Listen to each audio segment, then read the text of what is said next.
There we go, some beer and bad decisions. You guys are kind of seeing it first. You're not getting to see the whole mold. This is a pretty long loaf. But trying to stir it up here so we get a little bit thicker of a trace. Otherwise it's going to sit in this mold for a little bit without getting to show you guys everything. I'll have to sit and stir for a while. But this is beer and bad decisions. This is going to be the bottom layer. Despite, I guess I could have tried more, but we're trying to get this bottom really purple, but the oils that are in it and some of the clays that I have gave it a little bit darker of a color. But who knows, as it comes out, it could get more purple after we pull it out of the mold tomorrow.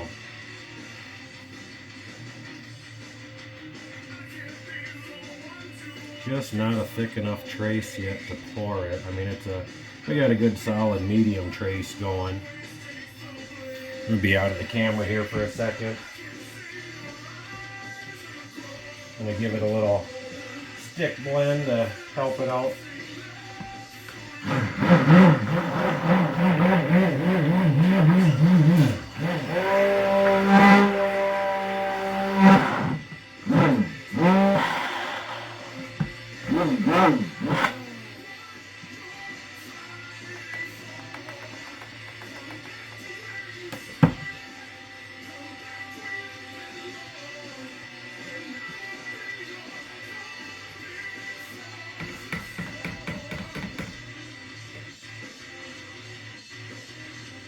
Now this half doesn't have the beer in it.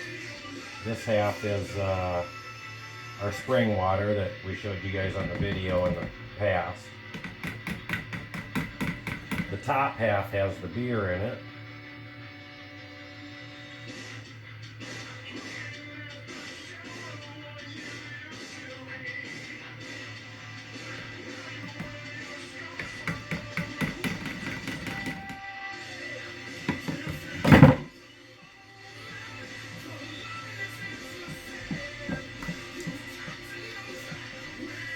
Alright, well, this isn't, it also depends on the content of your fragrances and stuff.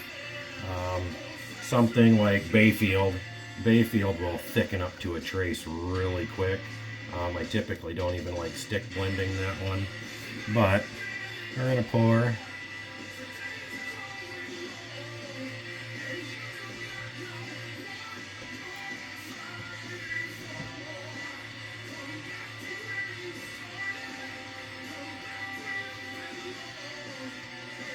Now, despite, what it looks like, I mean, yes, I'm pouring soap. This is not a melt and pour soap. This is a blend of our oil, our classic oil blend. And we mix our fragrance, our essentials, whatever we're using for that type of soap, exactly how we like it. And then we add our clays, we add our Amish oats. If it's Bayfield, we're adding sage. So many different ingredients that we add in. But this is I'd say a good medium trace, which is, great for just about every soap. I mean, I love a lot of stuff at a medium trace. But if you're looking to do some of the stuff that we do with our Northwoods soaps that you guys kind of know, the little peaks and valleys and the kind of mountain look to it through the center, we typically like to do a little bit thicker than this. A very pretty much heavy, thick trace to get what we want. But this is looking like it's forming. Right now we're just kind of evening it out. I'm going to give it a couple taps. Make sure we're sitting good. Alright. And I had to fish for the stick blender because it decided to come out of the machine. So I got a little bit of lye on the hands. So we're gonna have to get that off pretty quick. Normally my stick blender is very cooperative, but you'll kind of see as I come across. And like I said, this is a thicker medium trace, so we're not getting the total peaks and valleys that I like. But we're just kind of coming through, giving the spatula a little bit of twist. All right, so you got that. I'm gonna rinse off my hands quick.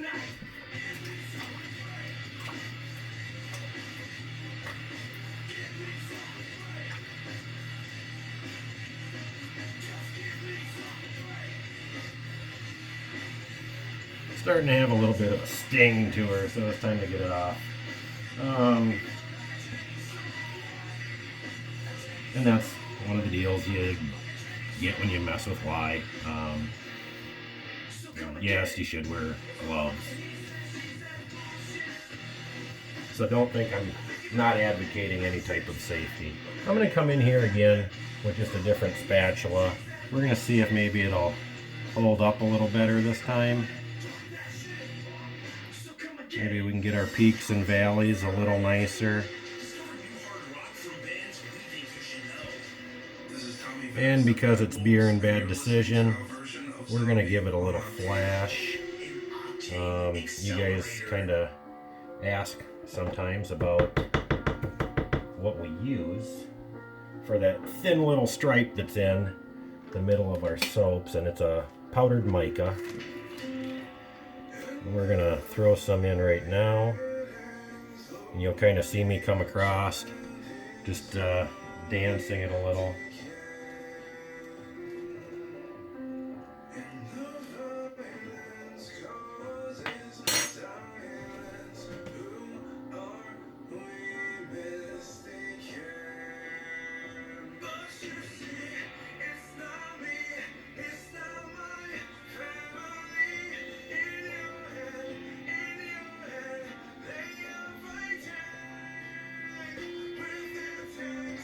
And you hear music in the background.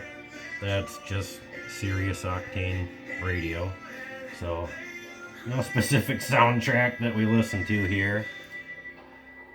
We're excited to get into our bigger facility soon.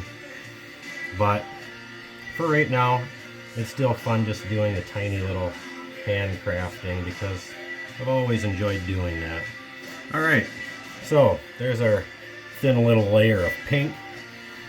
I'm going to pause the video and I'm going to come back as we pour the top layer. I'm going to get the beer and our top oils blended together. Make sure that they're at temperature before we blend them together, and you guys will get to see that pouring too. We'll be right back. Alright, we're back. Just had to check the temperatures and make sure that our beer is all set, and the picture that you see right in front with the stick blender in, this is our main oil mix. We obviously have hard oils in there, we have soft oils, and this is what it comes down to blended.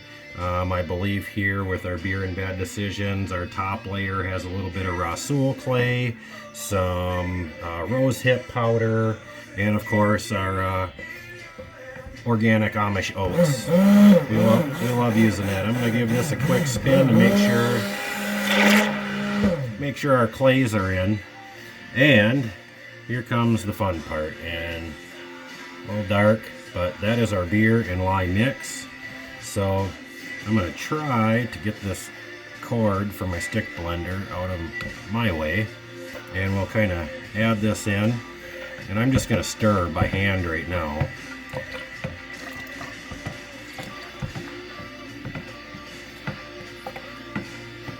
Sometimes when you're working with new stuff, it's better to start off by hand. When you have experience and you know how your scents and stuff are going to react, it will, some of them I jump right into and give it a good stick blend and get it poured in the mold. But as you can see, it's kind of changing color right now, getting a nice caramel color to it. So I think that's going to work out very well with the Beer and Bad Decisions. Like I said, I was hoping the bottom would turn out a little bit more purple, but I try to limit how much of that we use. Try to just use that for the stripes. But it's coming good, super thin. I wouldn't even call a trace going on yet. So we're gonna spin it up. You'll see it gets a little lighter each time you do that.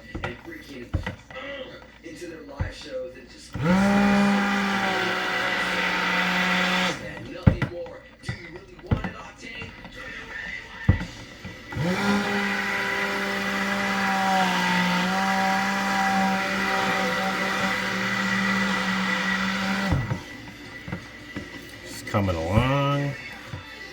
We're starting to get a decent little trace to it. So our beer and oils are going along good.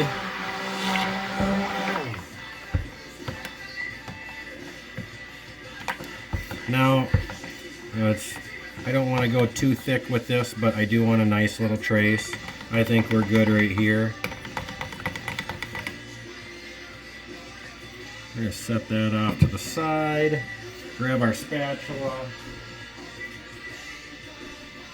Alright, here we go. And I actually stick blended this a little more than I like to for doing a top layer. I do like a nice thinner trace for the top layer usually. It fills in our little peaks and valleys a lot easier.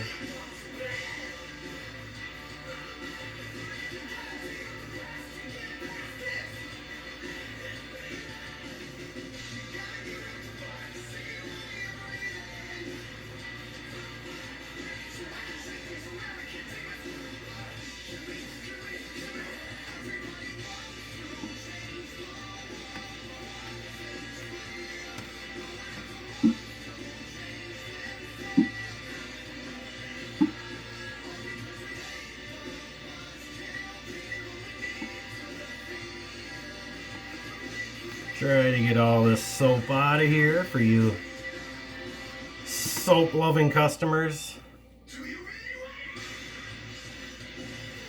So far the scent, obviously you guys can't smell that, is really hanging in there.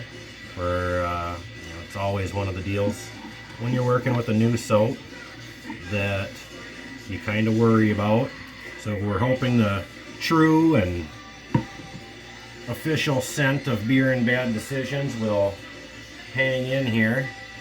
We're going to kind of go through, give her a little smoothing down. And you can see she's soaping up pretty good right now. Getting a very thick trace.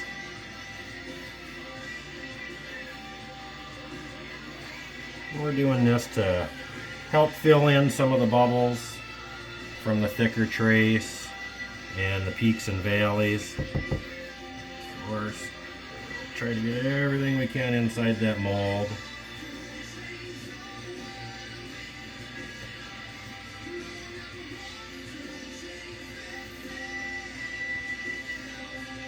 Now, when you guys saw me blend the beer into the oils, that beer has the lye in it. To use beer, you kind of got to go through a couple more steps, but in the end, I think she's going to be totally worth it. I think Beer and Bad Decisions has been pretty popular, and I think it's definitely due for a soap. Getting this all down to the ends. We see lots of stuff online about, African black soap and how it has, you don't put lye in African black soap and all this stuff, and how it's better because you don't add lye to it. Well, a little, and we might actually bring out some African black soap of our own, but we'll probably just call it like Northwoods Fire Pit Soap, because African black soap, despite the fact that you don't add any lye to it,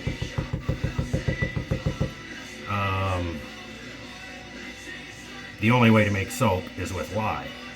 So they do it with a different process, typically with plantain or banana peels. There's other types of stuff you can do, but basically you start up a good hardwood fire with some banana peels, plantain peels, or you could use plenty of things. When I make a Northwoods Fire Pit Soap, we're probably going to use some just items from right here in the Northwoods, because I like using natural stuff from our own area. I think it brings a little uniqueness, and you can see she's really thickened up pretty good, and I think this is going to turn out pretty beautiful. We've got some harder spots of soap already going in there, so we're going to call this done. But as I was saying with the African black soap, it's a lot of people think that it's safer or it's lye free, and the fact is it's not.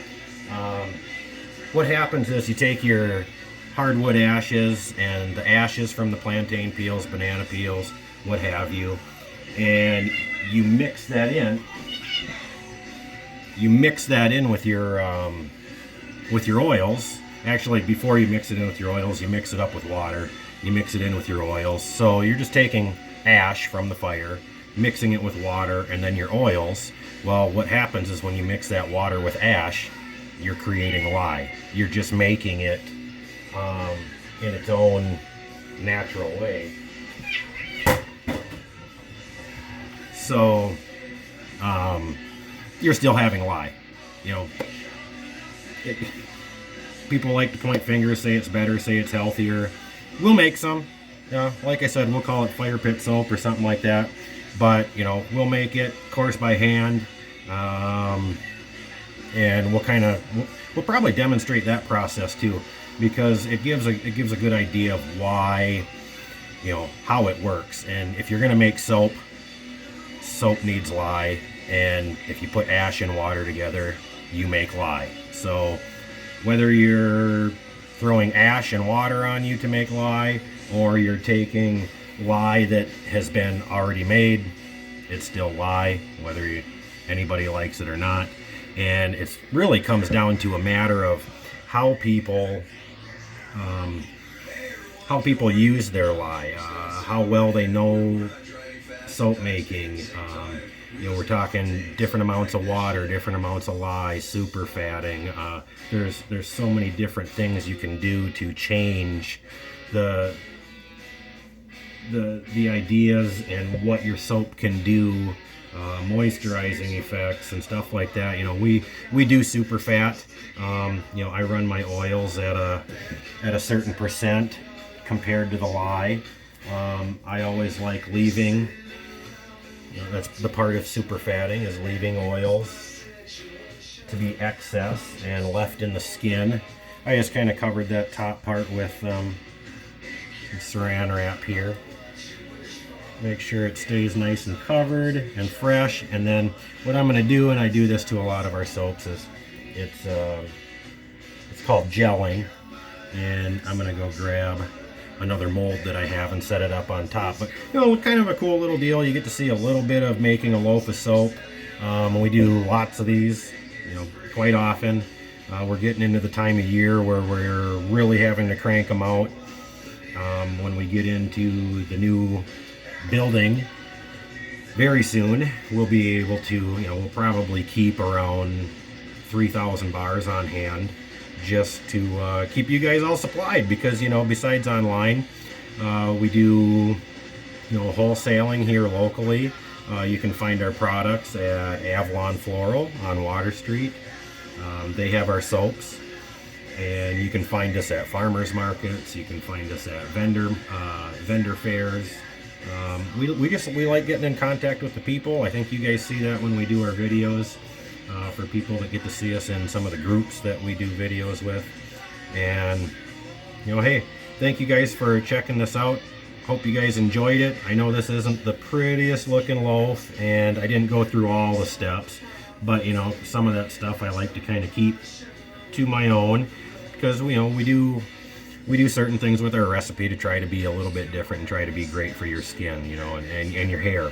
Our soaps, some people ask, are they beard soaps, are they body soaps? They're both. The pH of these soaps sits right in a range that's good for your skin, good for your hair. It does have great softening properties, and then plus some of the stuff we use is very high antioxidant and very either skin cleansing with some of the clays or a little bit refining with some of the clays. We use so many different ingredients to try to get the results that we want, and overall it's turned out great, and you guys are loving the soap, so we're going to continue to do that. So thank you guys for going on a journey with Northwoods. I know you don't really see me in the video besides some hands and a shirt, but you guys all have a great day. Thanks for hanging around with us, and we'll see you guys later.